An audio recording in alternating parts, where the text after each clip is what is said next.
Today, I want to talk to a lot of you out there. If you're an adult, you've been through this process, and some of you are still stuck here. I want to talk to those that are the love cynics, the people that have become cynical about love. Now, being cynical about love is not natural. Um, you arrive there.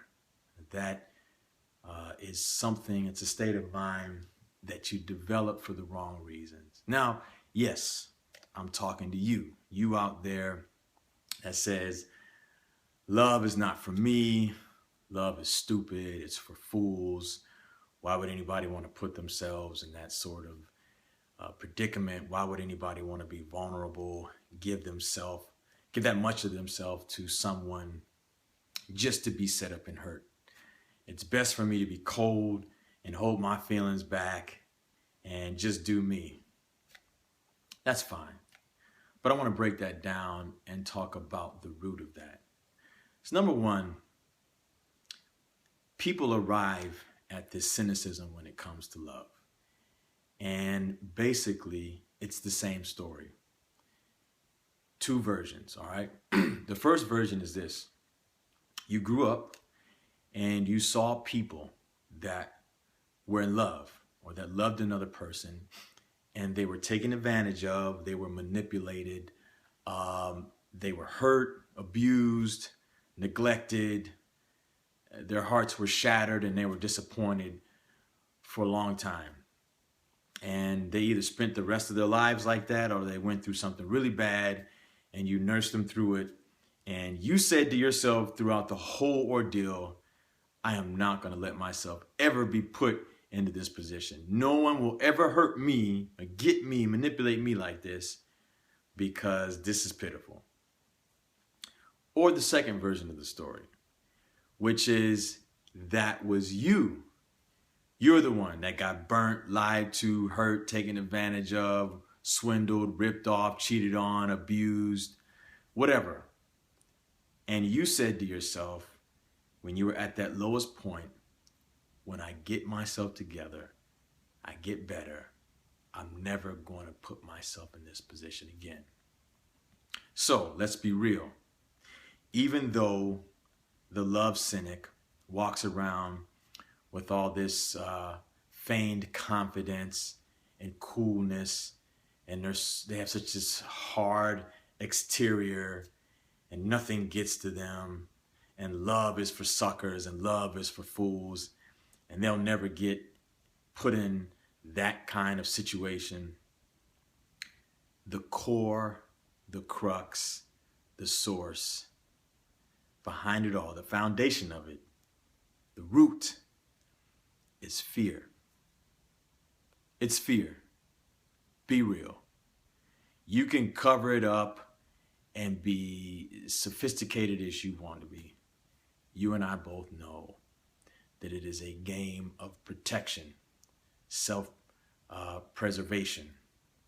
It's as old as humanity. Even animals have enough instinct to want to protect themselves from hurt, harm, and danger. So, we understand that the cynicism, the love cynic, the person that has turned their back on love, that has given up, they're fearful of what may happen to them, or they can't let go of that pain that they experienced. So in a way, you have gone the route of many people. Sadly, you have allowed your pain to define a certain part of you, or to define who you are. And you are much bigger, much more. You are greater than your pain and your problems and your mishaps in the past and the emotional trials and tribulations you had to endure.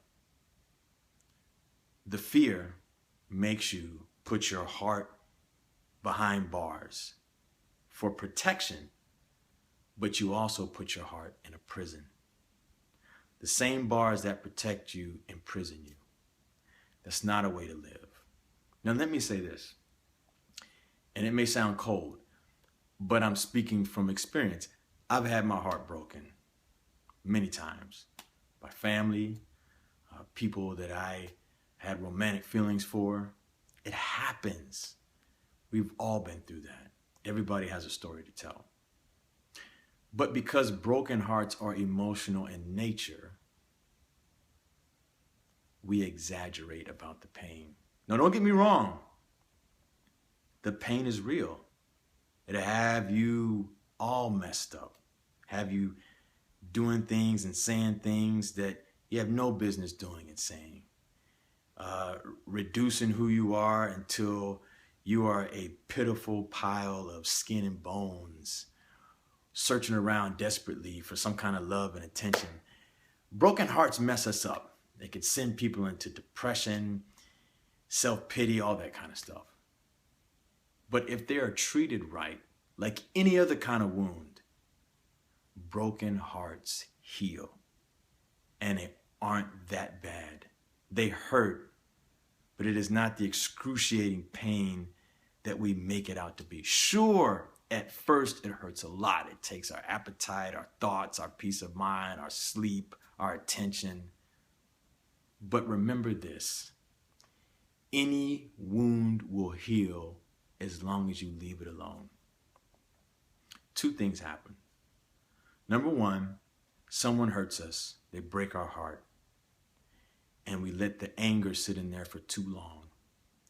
That anger turns into rage, bitterness, malice, hatred. And by that time, because we keep feeding the grudge, we keep feeding and nursing the grudge, it begins to define us because it has permeated into every part of our character. So we walk around mad and upset and angry, and every time we hear that person's name or we see somebody that reminds us of that person, we get put on edge again. And they own our moods and our peace of mind. We've given our moods and our peace of mind to what that person did to us, and nobody deserves that. Or number two, number one is you won't forgive and move on. You keep holding on to that junk. Number two, you wallow in self-pity.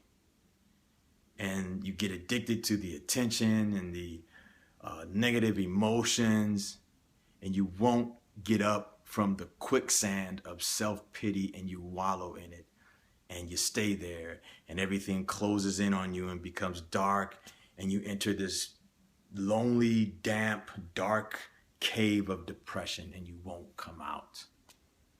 Life goes on even after a broken heart, and it doesn't matter what was done to you. If you leave it alone and you let it go and you walk away from it and you decide not to be angry after you've had that small period of time to grieve, you bury it just like you do a dead body. You bury it. You don't let it lie around, because what happens when a dead body lies around? It gets bloated, it decays, it attracts all kind of stuff. It stinks. That's what anger does to you. And then you become a cynic. You criticize love just because it didn't work out for you. You throw shade and you throw salt on love because your relationship didn't work out. Stop it. Don't be that cynic. Don't be like that. Love is in the air. There's billions of other people, literally, that are better for you, that will understand you and love you and value you and respect you and recognize the greatness in you. Set your heart free from that prison that you put it in to protect it. Stop walking around like you're so tough and cold and you're above love. You're not that sophisticated. You just need to forgive and get over it. And stop giving that person real estate in your mind and in your heart that they don't deserve. No one deserves that kind of power over you. And you know how you break the chain that you have to that person? You just forgive that person. Yes, they did you wrong. Yes, your anger and your pain is legitimate. But why waste a minute giving them your peace?